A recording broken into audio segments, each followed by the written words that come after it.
নান্দাইল উপজেলার মুসল্লি ইউনিয়নের সর্বস্তরের মুসলিম তৌহিদি জনতার আয়োজনে শনিবার 12 এপ্রিল ফিলিস্তিনের গাজায় নারী ও শিশুদের ওপর ইসরায়েলি হামলা ও গণহত্যার প্রতিবাদে ময়মনসিংহ কিশোরগঞ্জ মহাসড়কে এক বিক্ষোভ মিছিল অনুষ্ঠিত হয়। মিছিলকারীগণ মিছিল শেষে তারের ঘাট ঈদগাহ মাঠে প্রতিবাদ সমাবেশ এসে মিলিত হয়।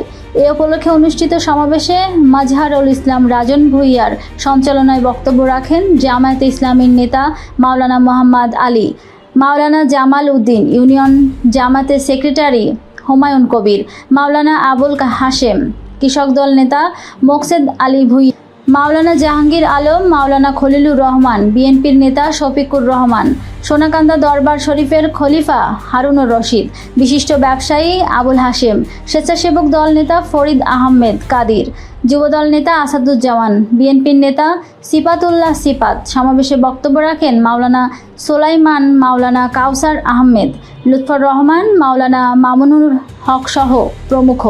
এ সময় উক্ত বিক্ষোভ মিছিলে সর্বস্তরের মুসলিম তৌহিদি জনতা সহ রাজনৈতিক নেতৃবৃন্দ ও বিভিন্ন শিক্ষা প্রতিষ্ঠানের শিক্ষক শিক্ষার্থীরা উপস্থিত ছিলেন।